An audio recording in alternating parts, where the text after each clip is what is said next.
जय श्री कृष्णा। राधे राधे दोस्तों क्या आप जानते हैं कि एक बार माता लक्ष्मी को 3 वर्ष के लिए एक गरीब के घर नौकरानी बनकर रहना पड़ा था।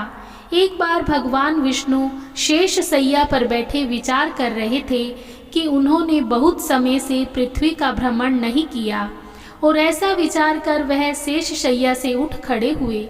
भगवान को शेष शैया से उठ खड़ा देख माता लक्ष्मी बोली, हे प्रभु, आप कहाँ जा रहे हैं?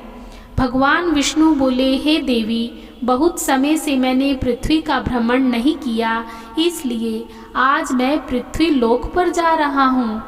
माता लक्ष्मी बोली, हे प्रभु, क्या मैं आपके साथ पृथ्वी लोक पर चल सकती हूँ? माता के ऐसे वचन सुन भगवान मुस्कुराते हुए बोले, ठीक है, आप भी मेरे साथ पृथ्वी लोक पर जा सकती हैं, किंतु एक बात का स्मरण रहे, आपको पृथ्वी लोक पर उत्तर की ओर नहीं देखना है। माता लक्ष्मी ने प्रभु की बात मान ली और वह दोनों आकाश मार्ग से होते हुए पृथ्वी लोक पर आ गए।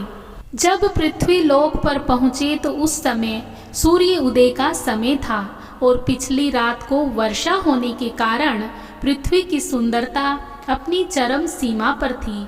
माता लक्ष्मी पृथ्वी की सुंदरता को देख मोहित हो गई और भगवान को दिया हुआ वचन भूल गई। वचन को भूल माता ने उत्तर दिशा की ओर देखा तो वहाँ बहुत सुंदर फूलों का बगीचा था। उसमें विभिन्न प्रकार के बहुत सुंदर फूल लगे हुए थे, जिसे देख माता खुद को रोक नहीं पाई और बगीचे में चली गई और एक सुंदर फूल तोड़कर भगवान विष्णु के समक्ष आकर बोली, हे प्रभु, ये देखिए कितने सुंदर फूल हैं। ऐसा कहकर जब माता ने भगवान की ओर देखा तो भगवान विष्णु की आंखों में आंसू थे। यह देखकर माता लक्ष्मी बोली, आपकी आंखों में आंसू क्यों हैं? भगवान विष्णु बोले, देवी, आप पृथ्वी की सुंदरता को देख अपना वचन भूलकर उत्तर दिशा की ओर चली गई और वहां जाकर आपने बिना किसी से आज्ञा लिए बगीचे से फूल तोड़ दिया, जो कि पाप है। माता लक्ष्मी को अपनी गलती का एहसास हो गया और वह भगवान से क्षमा मांगने लगी। भगवान बोले, देवी, आपने पाप किया है, इसलिए आपको 3 वर्ष के लिए उस बगीचे के माली के यहाँ नौकरानी बनकर रहना पड़ेगा और उसके पश्चात आप वापस बैकुंठ धाम आ सकती हैं। माता लक्ष्मी ने चुपचाप भगवान विष्णु की बात मान ली और गरीब लड़की का वेश धारण कर माली के घर की ओर चल पड़ी। उधर भगवान विष्णु भी बैकुंठ लोक को प्रस्थान कर गए। माली का नाम माधव था।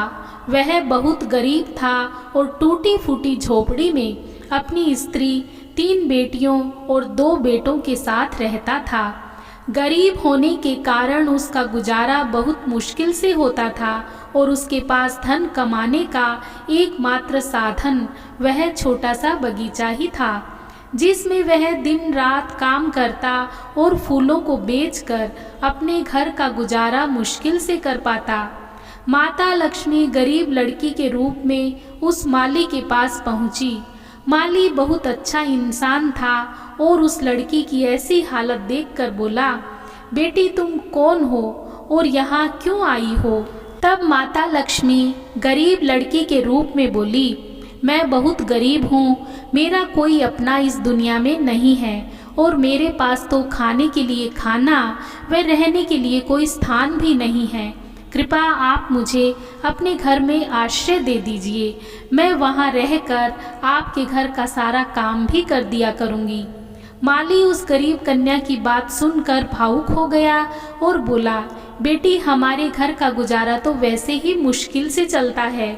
हम सब तो रूखी सूखी रोटी खाकर अपना जीवन व्यतीत कर रहे हैं। यदि तुम भी हमारी तरह रूखी सूखी रोटी खाकर अपना जीवन व्यतीत करना चाहती हो तो मैं समझ लूँगा कि मेरी 3 की जगह 4 बेटियां हैं।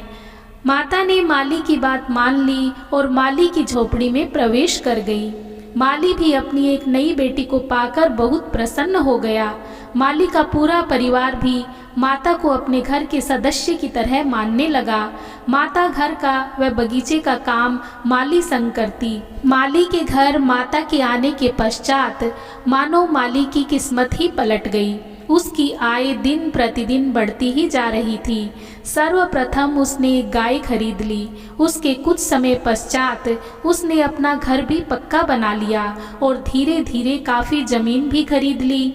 माली के मन में यह विचार तो चलता ही रहता था कि जब से मेरी यह मुंह बोली बेटी आई है तब से मेरी किस्मत ही पलट गई है। समय बीतते बीतते 3 वर्ष पूर्ण हो गए और एक दिन जब माली अपने घर वापस आया तो उसने अपने घर के बाहर एक देवी को स्वर्ण आभूषण पहने देखा, जिन्हें देखने के बाद माली आश्चर्यचकित रह गया।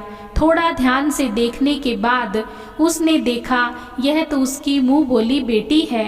वह समझ गया कि यह माता लक्ष्मी उसके घर गरीब कन्या के रूप में रह रही है।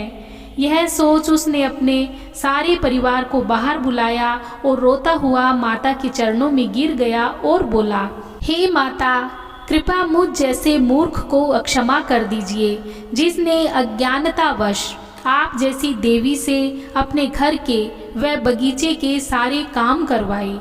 माता मुस्कुराते हुए बोली, माधव, तुम बहुत अच्छे और साफ मन के मनुष्य हो। तुम्हारे घर की आर्थिक स्थिति ठीक ना होने के बाद भी तुमने एक गरीब लड़की को आश्रय दिया और उसे अपनी बेटी के समान माना। माधव, मैं तुम्हारे द्वारा किए गए कर्म से बहुत प्रसन्न हूँ और तुम्हें आशीर्वाद देती हूँ कि तुम्हारे घर परिवार में कभी भी सुख, शांति व समृद्धि की कमी नहीं रहेगी। ऐसा कहकर माता अपने रथ पर बैठकर भगवान विष्णु के पास बैकुंठ लोक चली गई। हाँ तो दोस्तों, कहानी अच्छी लगी हो तो वीडियो को लाइक और शेयर कर दीजिए। यदि चैनल पर नए हैं तो प्लीज़ मेरे चैनल को सब्सक्राइब कर लीजिए। जय श्री कृष्णा। राधे राधे। धन्यवाद।